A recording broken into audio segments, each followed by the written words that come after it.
મારું નામ રામસિંહ કોયાભાઈ પરમાર। હું સરદારપુરાનો વતની છું અને સીમ વિસ્તારમાં ખેતરમાં રહું છું। સીમ વિસ્તારમાં લગભગ 250 ઘર આવેલો છે। એટલે આ લગભગ સવારના પોરમાં 8 થી 8:30ના ટાઈમે આ બ્રિજ તૂટી પડી। આ બ્રિજ તૂટી પડ્યો એટલે દૂધ લઈને ભરવા જવાવાળાને પણ મુશ્કેલી થઈ છે। અને આજ રવિવાર હતો એટલે બાળકો સ્કૂલે જવાનો નહોતો, એટલે બાળકોને કે બીજી કોઈ જાનહાનિ થઈ નહીં। કેટલા વર્ષ જૂનો બ્રિજ? આ બ્રિજ લગભગ 70 વર્ષ જૂનો છે। 70 વર્ષ જૂનો છે અને આ બ્રિજની પણ રજૂઆતો કરેલી છે પહેલી અમે, પણ અત્યારે અમારું એમ કહ્યું કે આ પાણીનું વહેણ બંધ કરે અને અહીંયા અમારે આવવા જવાનો રસ્તો કરે, અમારી એ માંગ છે। પછી બીજું કે આ બ્રિજ ઉપર એક લોખંડની પાઇપ દ્વારા પીવાના પાણીની વ્યવસ્થા કરેલી હતી।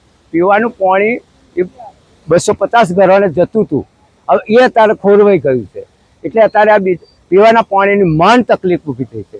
સદર રાણિયા કાંસ પરનો બ્રિજ ચિતલાવ સદરપુરાને જોડતો બ્રિજ છે, સીમ વિસ્તારનો બ્રિજ છે। સદર બ્રિજ આશરે 60 વર્ષ જૂનો હતો। ત્યારબાદ જરૂર જણાતા તેમાં હાઇડ્રેજ મારી સદર બ્રિજ બાંધવા માટે પ્રતિબંધિત કરવામાં આવેલો હતો। જમીન નીચેનું ફાઉન્ડેશનમાં પિયરમાં ધોવાણ થવાથી સદર બ્રિજ બેસી ગયેલ છે। ત્યારબાદ પિયર પડી ગયેલ છે અને એમાં કોઈ જાનહાનિ થયેલ નથી।